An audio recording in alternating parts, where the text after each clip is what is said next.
What's up, YouTube? This is Kustom K here with KKRC. Back in the shop. First time in the shop in a while. I've been extremely busy with Christmas and all that good stuff. But I'm happy to be back in the shop. I've got some new goodies in today. Nothing too special. You're probably looking at it like, what the hell is this? So I just wanted to go over with you guys real quick. Nothing too serious.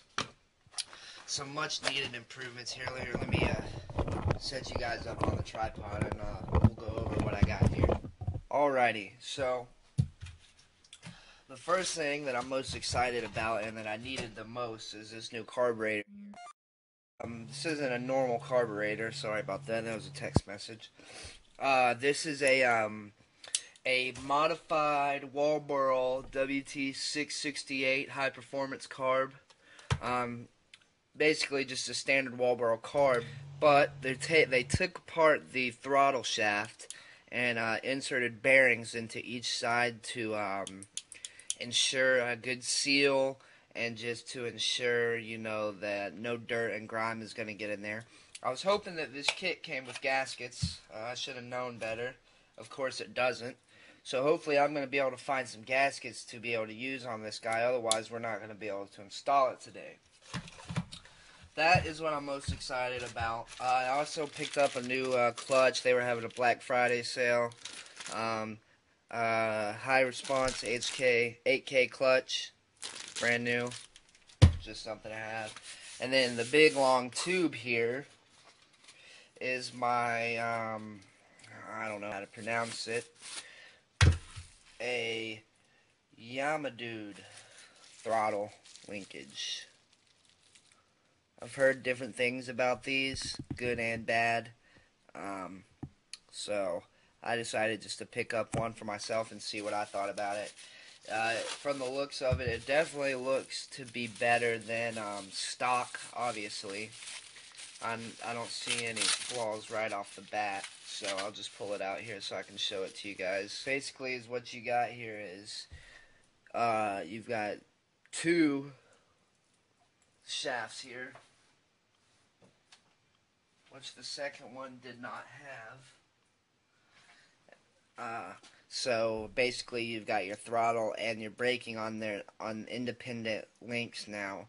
And also, the big thing that I liked about it, and the main reason why I even wanted to get this guy, was because the way it bolts onto the carburetor, it's an actual bolt. So I know that there's no chance that thing is going to come off.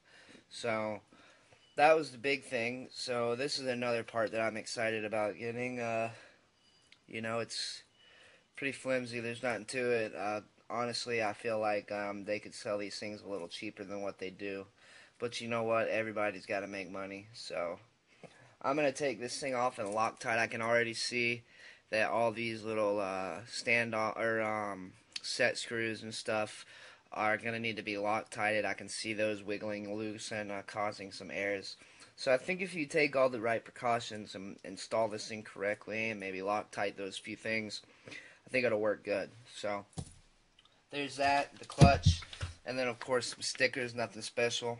They were like 5 cents or something, so I had to pick those up because I do not have any HPI stickers on my HPI Baja. And it is not a clone, it is an HPI.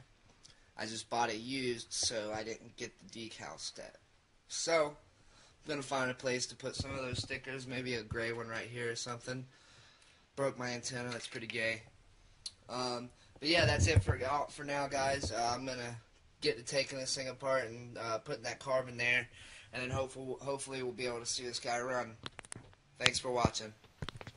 What's up, YouTube? It's Kustom K here. We're back with the Baja 5B. It's a little cold here today. Probably about, I don't know, maybe 45 degrees, which may not be cold at all to some of you guys out there, but down here in Georgia it is. So, haven't got to update you guys on the Baja since I put in those upgrades that I showed earlier in the video. So I'm just going to go ahead and run over those with you today. I didn't get them installed. I just got late. It was dark outside. I never really got a chance to finish the video until now. And I actually ran across another problem after installing this carburetor. So I'll scoot you guys a little closer into the Baja so you guys can get a better view, and I'll show you what I'm talking about. So I've got you guys moved in closer to the Baja here. Let me get out of the light. And you can already see the new throttle linkage that's in there, as well as the new shiny carburetor and that nice clean bubble on top there. So actually it'd probably be easier for you guys to see it if I took this case off. So I'm going to pop the case off real quick just so we can get in there and see it even better. Also talked about those HPI stickers. I went ahead and put the gray one on there like I was talking about, as well as one here on the inside of the where the gas knob would go, or I guess to the tank, you know.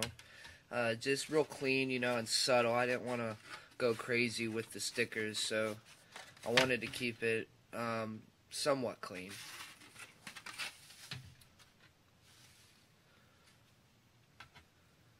Okay, so now it's a little dirty under here, but now you can see a little better, so we'll show you the throttle linkage. There's the new throttle linkage down there. So it turned out pretty well. Basically, it's how it works is now it moved to a 2-link system instead of just one. So it seems to be a little better design. Is what I did have to do some tweaking though to it, you know, and you probably will as well. It's a Yamadude, I believe, or Twisted RC throttle linkage. So I did end up shortening. I had to adjust the throttle just a little bit by moving it forward and changing that grub screw there. But with the bottom for the brake, I ended up cutting that rubber gasket just a little bit to shorten it up, just to get some more play back there in the back with the brakes, which is what I wanted to even talk to you guys about.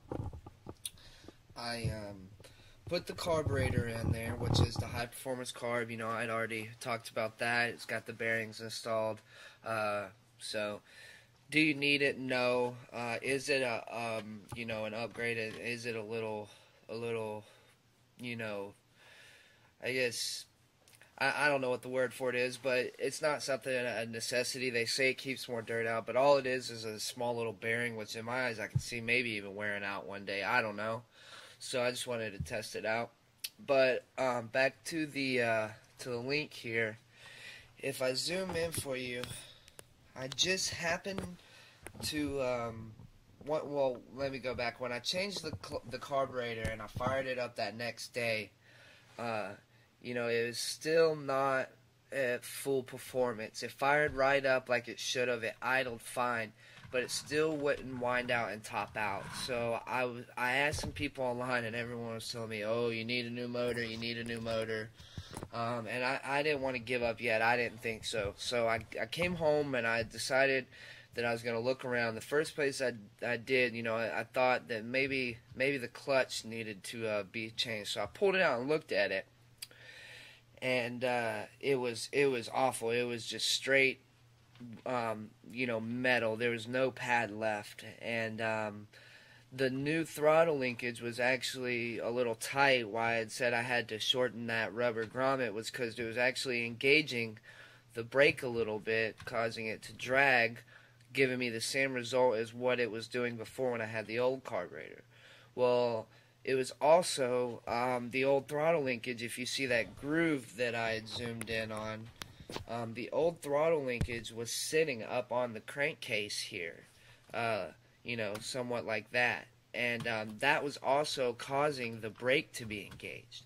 So with the old throttle linkage, it was also engaging the brake, which was causing the clutch to have to work twice as hard. And, you know, it really wore out those pads real quick. So once the clutch was wore out, you know, I had no pull with the clutch. The brakes were being engaged, so what pull it did have, it was struggling. And I had a bad carb that needed to be rebuilt. So swapped that carb, got the new link, new clutch, got this Baja completely fixed now. So it is ready to go out on the track and get some track time in. One thing I do have to fix before we do that is down here on the throttle, or the steering servo has it's come loose. Can't really see it there, but it is loose, so couldn't get a screw in there with it the way it is, so I'm gonna have to take that box out to tighten that up, which is unfortunate, but it needs to be done. I've also got a Killer Bee kill switch on the way. You know, that's something that's really important to have when running these fifth scales. So I went ahead and purchased one of those. You know, I've been scared to run these things and done minimal running since I have got it fixed because I don't have one of those yet. And I am running Spectrum, which I've had no issues with, but I hear people talking all the time about glitch issues and go Futaba. But I still run the Spectrum, and I don't have any issues. But since people have scared me by saying that, you know, I did want to definitely get that kill switch. So that's on the way. As well, a new carburetor and some fuel line for this guy. The pins are on, so I can't pull it off. But there's videos coming soon on this, so stay tuned for that. New parts by mid next week, so this thing will be ready to go as well. I'm really excited for that. So thanks for watching. If you have any questions about that clutch issue or anything like that, feel free to leave a comment or message me. I can give you some help. I just happened to see a clutch video of a guy showing how to change a clutch, and he had the same issue and just happened to mention it in the video. And you know, if he wouldn't have mentioned that and I would have never saw that, who knows, I could be buying a new engine right now for no reason. So I'm glad I found that out. So yeah, thanks for watching, guys. Be sure to hit the like button below and subscribe for more videos.